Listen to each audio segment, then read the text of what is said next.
Hello, welcome to Love Lust Betrayal. Subscribe if you like our stories. Let's dive into the story. It was a calm Friday evening, and Ethan sat on the living room couch, scrolling through his work emails.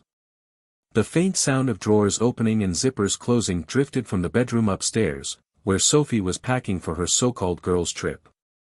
She had been unusually excited about this weekend getaway, which was strange because Sophie rarely mentioned these friends before. "Ethan, can you grab my suitcase from the closet?" Sophie called out cheerfully. Her voice carried a tone of nonchalance, as though nothing was out of the ordinary. Ethan, being the obliging husband he was, went upstairs to help her, but as he stepped into the room his eyes immediately fell on an open suitcase lying on the bed. Amongst the folded clothes and toiletries, something caught his attention. A police officer costume. At first Ethan thought he was imagining things. He picked it up, a tight, provocative outfit complete with a shiny badge, handcuffs, and a matching hat. His pulse quickened, confusion washing over him. This wasn't just a costume. It was something meant to entice. His mind raced as he tried to make sense of it. Sophie walked into the room just then and froze for a second when she saw Ethan holding the outfit. Quickly recovering, she smirked. "Oh, come on, Ethan. It's for a themed party. The girls and I thought it'd be fun." Her explanation was casual, but her tone was dismissive, as if she didn't owe him a proper answer. But Ethan wasn't buying it. He noticed other oddities in her suitcase. An expensive bottle of perfume he had never seen her wear, lacy lingerie he didn't recognize, and a small silk pouch tucked carefully into a side pocket. This didn't look like a simple girl's trip. His stomach churned with unease. "Sophie, this doesn't add up," he said, trying to keep his voice steady. "Since when do you need a sexy costume for a weekend with friends? And what's with all this stuff?"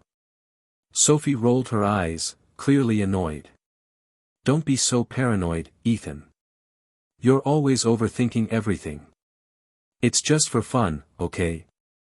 She grabbed the costume from his hands and stuffed it back into the suitcase. But Ethan couldn't let it go. Something felt terribly wrong. And the way Sophie brushed him off only made his suspicions grow. As Sophie zipped up her suitcase and continued packing, Ethan stood there, his heart pounding in his chest. He wanted to believe her, to convince himself that he was just being insecure. But her attitude was far from reassuring.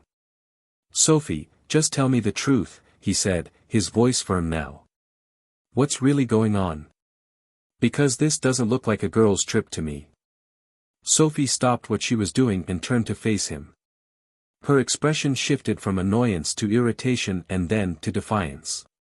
She crossed her arms, leaning slightly toward him. "Oh, shut up, Ethan," she snapped, her tone sharp. "Stop trying to control me. I'm an independent woman.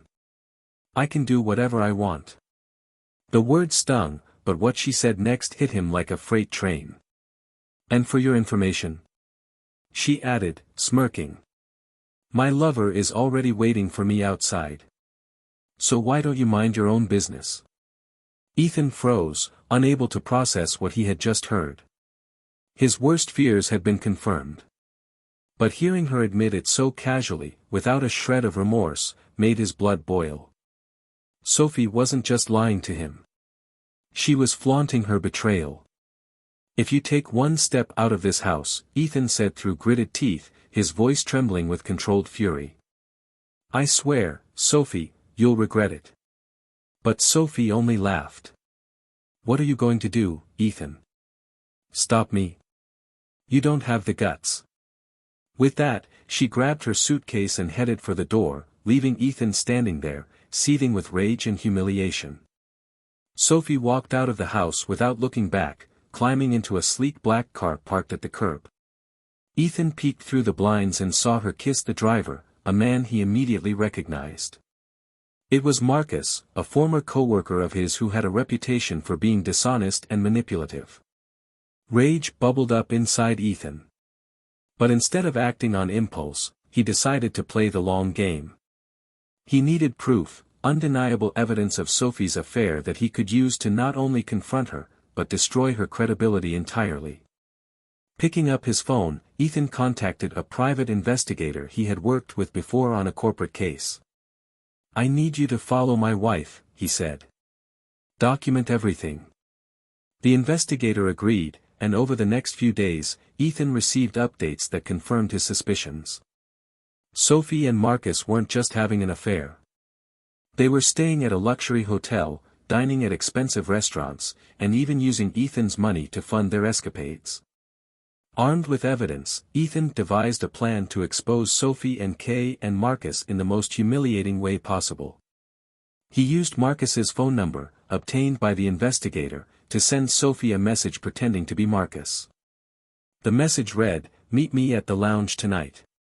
We need to talk about money." Sophie, oblivious to the trap, eagerly replied and agreed to meet. That evening, Ethan arrived at the lounge first, carrying a folder filled with the damning evidence. He chose a seat near the back, ensuring he had a clear view of the entrance.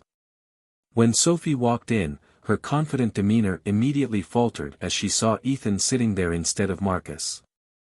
"What are you doing here?" she asked, trying to mask her panic. Ethan slid the folder across the table. "Why don't you tell me, Sophie, or should I show these to your friends, family, and everyone you know?" Sophie opened the folder and gasped as she saw the photos, receipts, and text messages. Her face turned pale, and for the first time she looked genuinely afraid. Ethan didn't stop at exposing Sophie's affair. He reported Marcus to their former employer for theft, ensuring he faced legal consequences.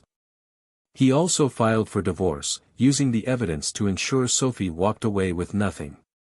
Months later, Ethan ran into Sophie at a local diner where she was working as a waitress.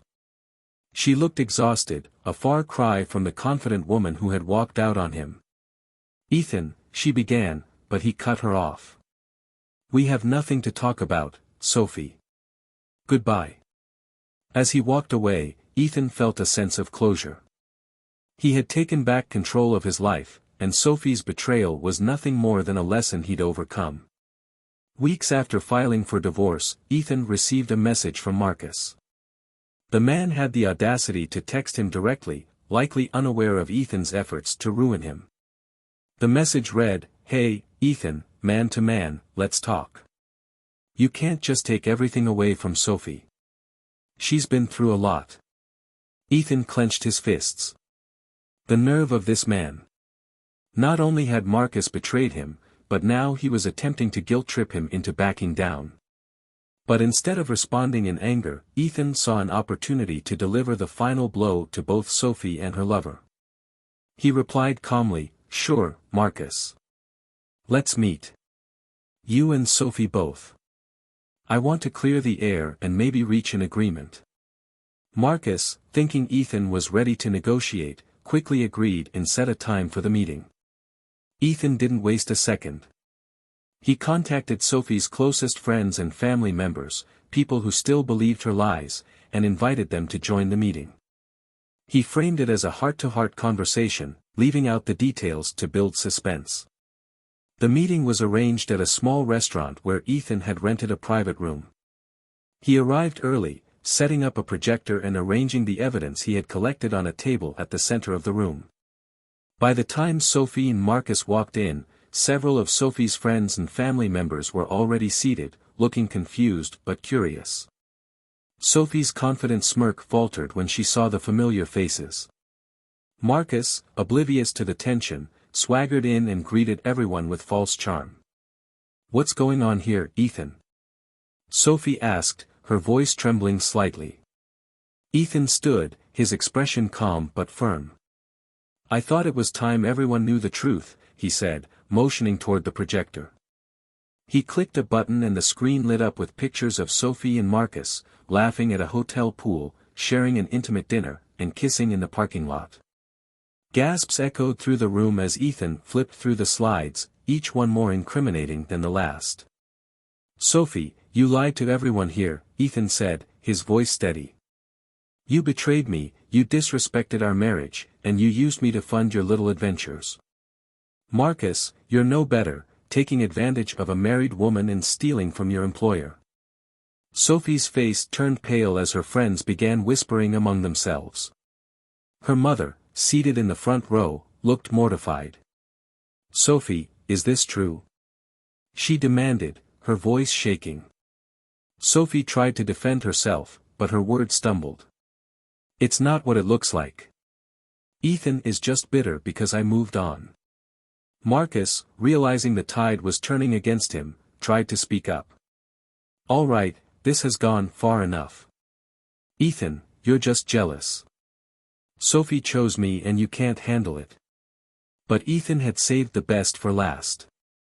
He played an audio recording from a phone conversation Marcus had with another woman, one of Marcus's multiple affairs.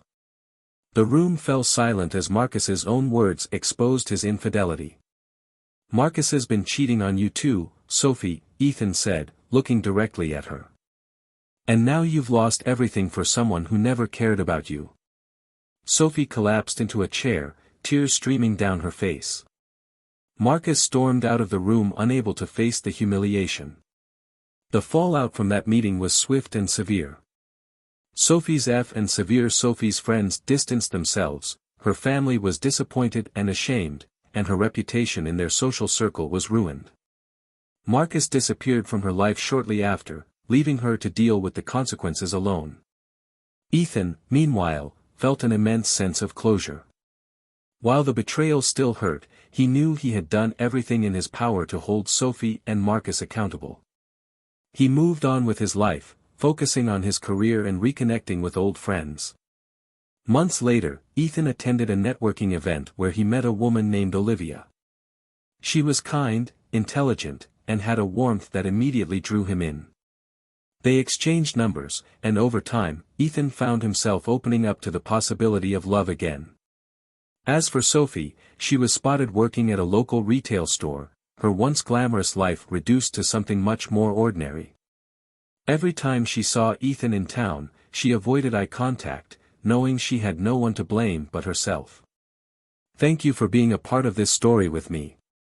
If it moved you, please give the video a thumbs up and consider subscribing to Narrative Stories. I've noticed many of you who enjoy these stories aren't subscribed yet. By subscribing, you're not just following a channel. You're becoming part of a community that values deep, meaningful storytelling. Let's continue exploring these heartfelt journeys together. Subscribe and press the bell icon for more interesting stories.